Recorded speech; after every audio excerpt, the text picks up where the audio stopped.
Welcome to CoreLogic's update on housing market conditions for February 2018. CoreLogic reported further slippage in dwelling values over the first month of 2018, with the national dwelling values recording their second consecutive month-on-month decline. After dwelling values held firm in October and November, they slipped by 1/3 of a percentage point in both December and January to be down 0.7% from their peak.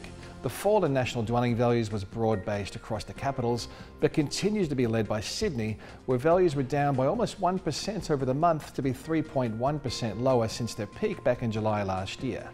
Month-on-month falls were recorded across every capital city, except for Brisbane, where values were steady, and Hobart, where dwelling values continued their strong run of growth, surging another 1% higher.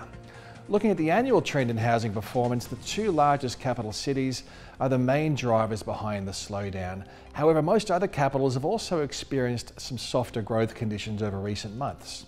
Sydney's annual rate of growth peaked at 17.1% in May last year and at 13.1% in July for Melbourne.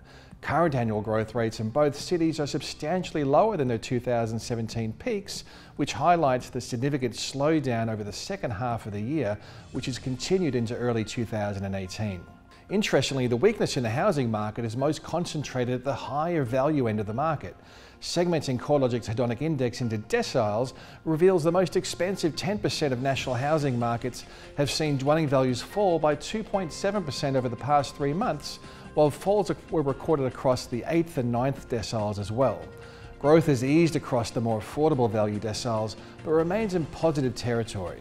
This trend of weaker housing market conditions across the premium sector of the market is most evident in Sydney and Melbourne, where affordability constraints are the most prevalent, and a surge in first home buyer numbers, thanks to stamp duty concessions in these states, is helping to support demand at the lower end of the valuation spectrum.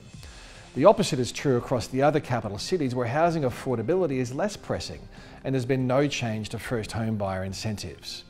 As the housing market transitions away from growth, the number of buyers has eased off. National settled sales were 6.3% lower year on year, the result of both tighter credit policies as well as lower housing market sentiment and affordability constraints. Settled sales recorded the largest annual declines across Melbourne. They were down 11.7% compared to the previous 12 months, while Sydney and Brisbane also recorded a substantial fall in settled sales. On the other hand, residential property sales were higher across Darwin and Perth, albeit from a low base, as well as trending higher across Hobart.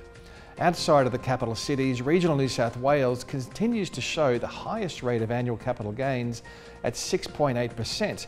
However, the rolling quarterly trend is now easing as large markets like Newcastle and Wollongong start to follow Sydney's lead and have moved through the peak rates of growth.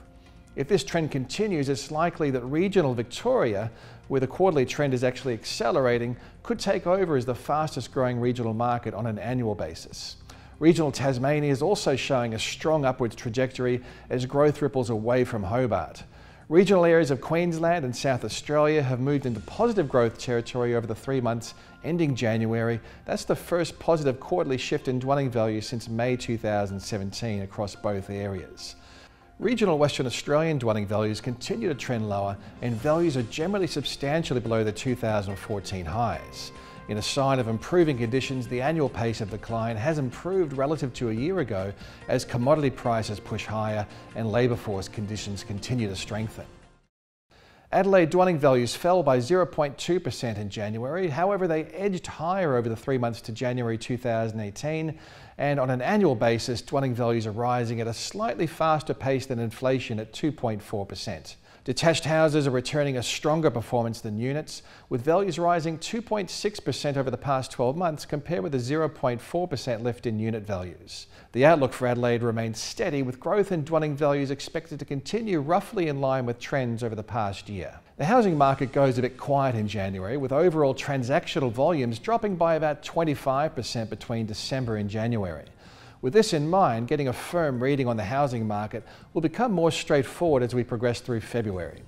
While dwelling values are now easing both at a macro level and across several of the capital cities, it's clear that Australian housing values aren't falling off a cliff.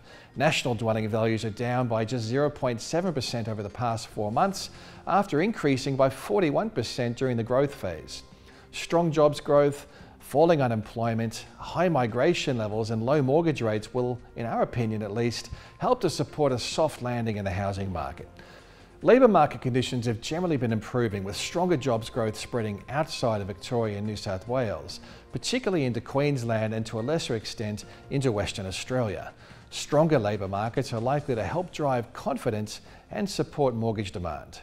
If the trend persists, stronger conditions may help to push wages growth off near record lows, which would also be a positive influence on housing market conditions. We're also seeing strong population growth contributing to housing demand. Migration rates have been trending higher, which is likely to continue into 2018. Overseas migration into Victoria and New South Wales reached record highs in mid-2017, and interstate migration has been on a clear upwards trajectory across Victoria, Queensland, Tasmania and the ACT. With financial markets forecasting a 25 basis point lift in the cash rate by early 2019, there's an increasing chance that mortgage rates will rise from the currently low levels over the next 12 months. Even if the cash rate was to remain stable, there is the potential mortgage rates could be adjusted higher due to increased bank funding costs or in order to fulfil APRA's local implementation of the now finalised Basel III requirements for regulatory capital held against residential mortgages. Higher mortgage rates will test the resilience of the housing market, especially considering household debt is tracking at record highs. However, the likelihood of mortgage rates moving substantially higher remains low. Overall, we're expecting national housing market conditions will remain as diverse as ever, with particular sensitivity to credit policies and any changes in mortgage rates. If you'd like to take a deeper dive on housing market conditions and statistics, there's plenty more to be found at CoreLogic's website, located at www.corelogic.com.au.